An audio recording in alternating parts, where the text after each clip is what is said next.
কারণ আগের আইন যেটা আছে সেটা দিয়েই তো আমি নকল প্রতিরোধ করেছি। এখন যদি এই আইনের দুর্বলতা নিয়ে কথা বলি তাহলে তো হবে না। অতএব আমি এই এসএসসি পরীক্ষার পাবলিক পরীক্ষা এক্সামিনেশন অ্যাক্ট 1980 যেটা শহীদ রাষ্ট্রপতি জিয়াউর রহমান করেছিলেন, সেই পাবলিক পরীক্ষা অ্যাক্ট 1980-কে পরিবর্তন আনার চেষ্টা করছি।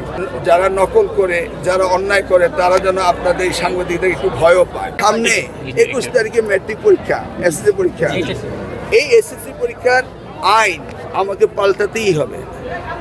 এখন এই ট্রেন আমি ধরতে পারবো কিনা, মানে এই সংসদে যদি আমি বিল উত্থাপন না করতে পারি তাহলে 21শে এপ্রিলের পরীক্ষাটা আমি সঠিকভাবে নিতে পারবো না। সেই জন্য আমি এইটাও বলছি না, কারণ আগের আইন যেটা আছে সেটা দিয়েই তো আমি নকল প্রতিরোধ করেছি। এখন যদি এই আইনের দুর্বলতা নিয়ে কথা বলি তাহলে তো হবে না। অতএব আমি এই এসএসসি পরীক্ষার পাবলিক পরীক্ষা এক্সামিনেশন অ্যাক্ট 1980 যেটা শহীদ রাষ্ট্রপতি জিয়াউর রহমান করেছিলেন, সেই পাবলিক পরীক্ষা অ্যাক্ট 1980-কে পরিবর্তন আনার চেষ্টা করছি। যদি হয় আপনারা জানতে পারবেন, আর যদি না করতে পারি, এই অধিবেশন নাও যেতে পারি, তাহলে নিশ্চিত থাকেন পরীক্ষা আমাদেরকে সুন্দর রাখতেই হবে। RICL TMX, যুগের পর যুগ স্থাপনা থাকে মজবুত। আমি আরো বলি, এবারে আরো বলি, আগামী এসএসসি পরীক্ষাতে এই যে আপনারা আজকে আমি মিটিং করতে পারি না, সবাই একসাথে দাঁড়ায় যায়।